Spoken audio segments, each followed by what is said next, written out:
Mbak Wil. Dalam Mas Eko. Tenan aku dukung banget. Dukung karo sing ndi? Aja nganti tilalekke tresno sing lawas kae. Kudu panggah digemeni. Sing lawas iya, sing anyar yo iya lho Mas. Lah jenengan ngono kuwi. Kadang-kadang sing anyar kuwi malah ora iso lawas. Monggo tresno lawas.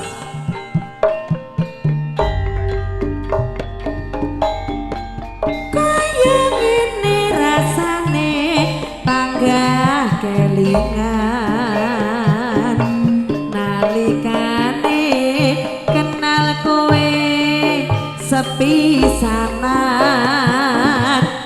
isih lugu nalikane isih prawan ngucap setya nyekel tangan penasaran pancen jodoh aku kowe ora ngerti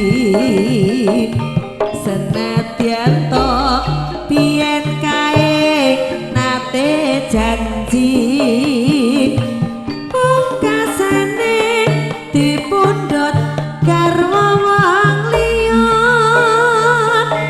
wis tak trima tetep sabar nggonku trima satenane aku kepengin nglalekne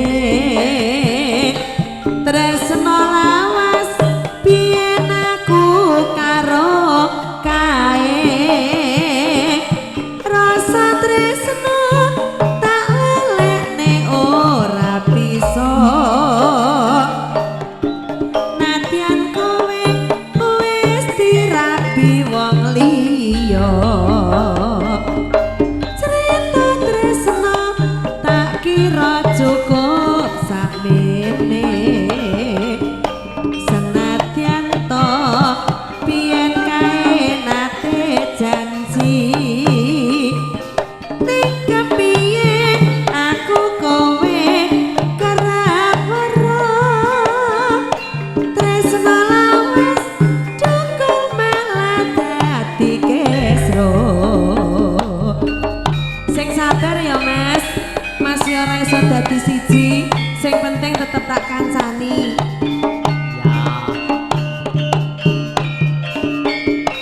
Cocok lecak-lecok kaya regane ndok.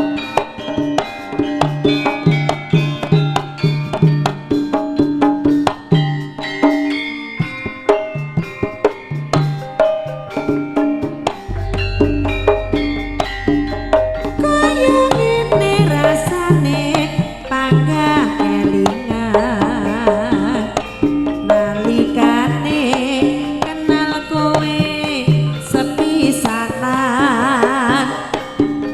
isih lugu nalikane isih prawan ngucap setya nyekel tangan penasaran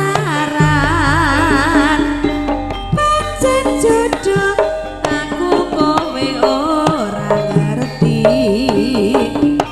senadyan to biyen kae nate janji pungkasane dipundhut garwa wong liya wis tak tampa tetep sabar nggonku trima satenane aku kepengin nglalekne tresno lawas biyen aku karo kowe rasa tresno tak lelekne ora bisa nadyan kowe wis duwe wong liya cerita tresno tak kira cukup sakmene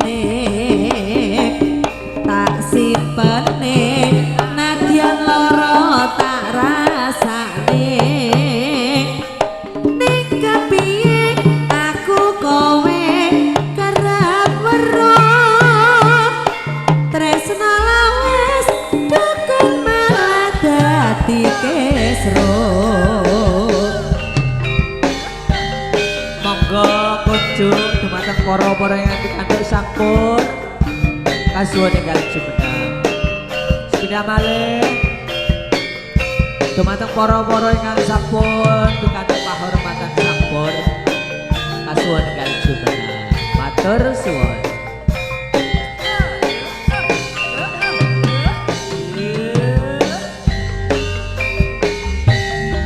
Kaya ngene rasane panggah kelingan nalikane kenal kowe sepisanan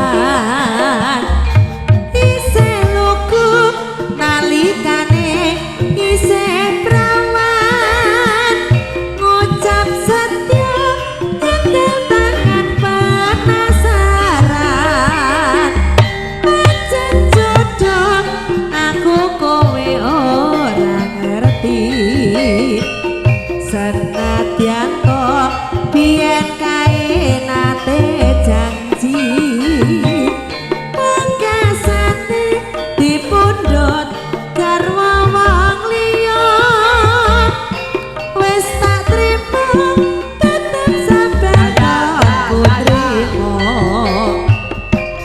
satenane aku kepengin lalekne tresno lawas biyen aku karo kae rasa tresno tak lelekne ora bisa nadyan kowe wis dirabi wong liya cerita tresno tak kira cukup sakmene tak simpene nadyan lara tak rasane ning kepiye aku kowe kerap weruh tresno lawas kok malah dadi kesro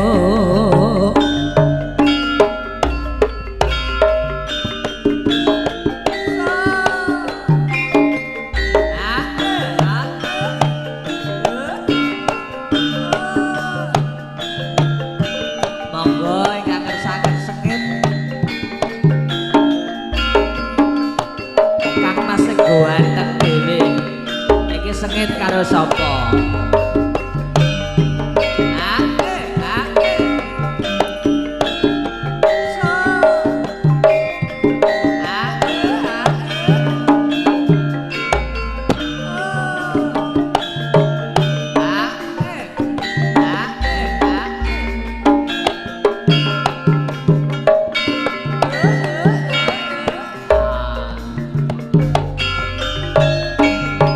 Saumpama isih ana rasa tresno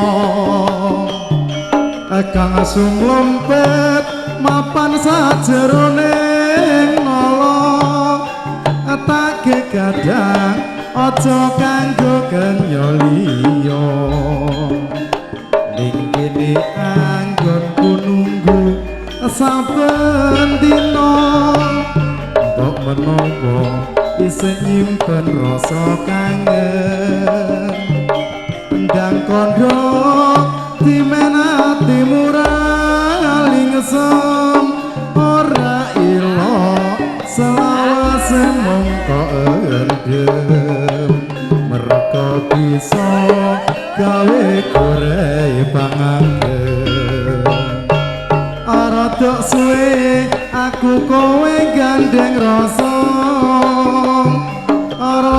kangen rasa seneng uga tresno asa ikine banjur tuwa rasa tuwa tak percaya tresnamu ora prasaja mulatanmu marang aku katon siji sajak sengit yen ketemu malah ngeceng duh nasibku apa kabunggal sakmene mungko tresno selawase karo kowe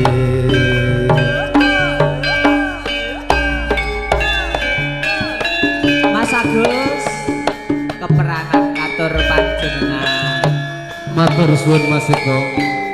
Spesial kagem Mas Sofyan Gendut temanten.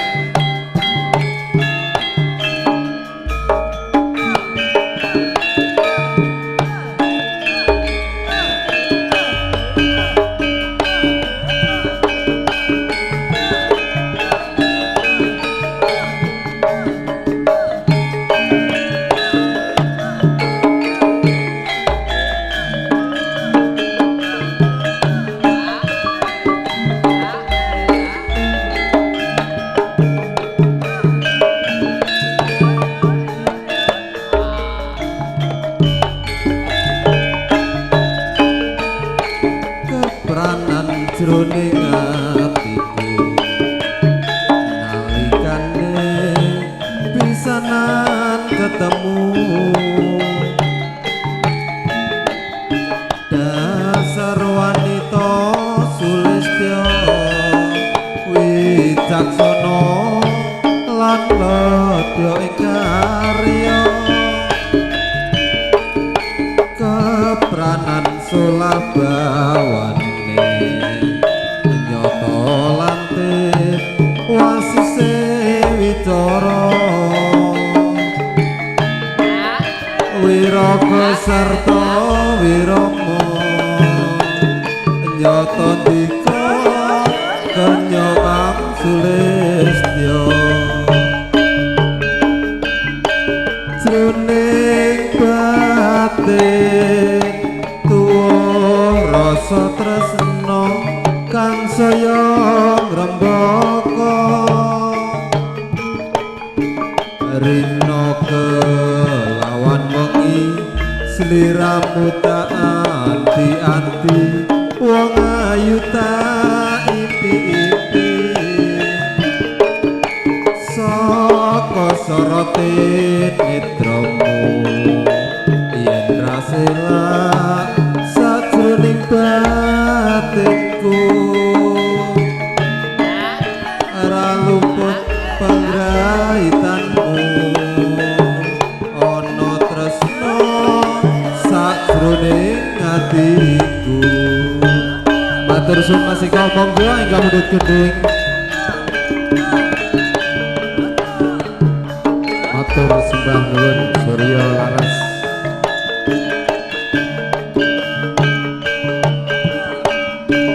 Monggo Mas Haji gelar larang segowanten.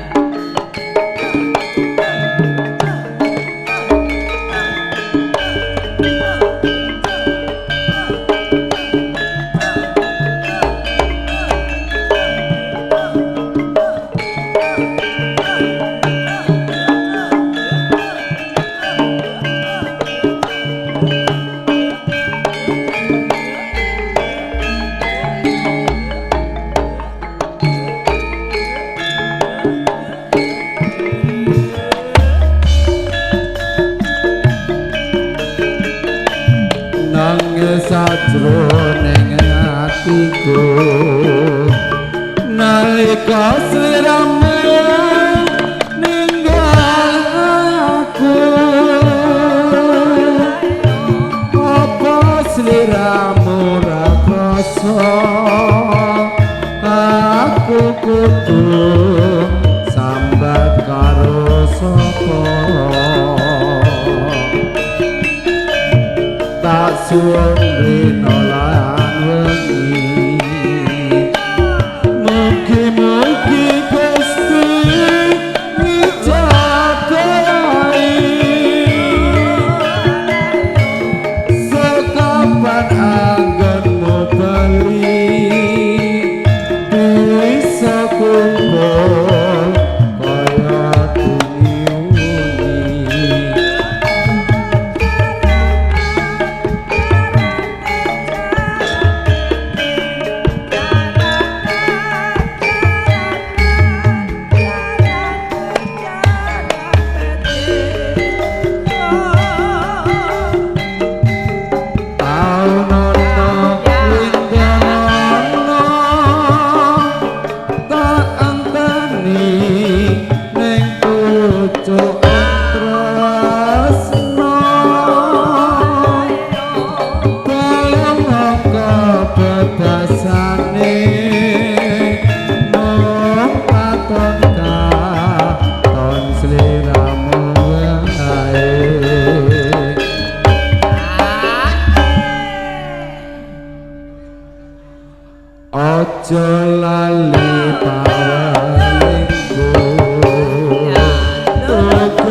Surya Laras Indonesia. Ngaten nggih.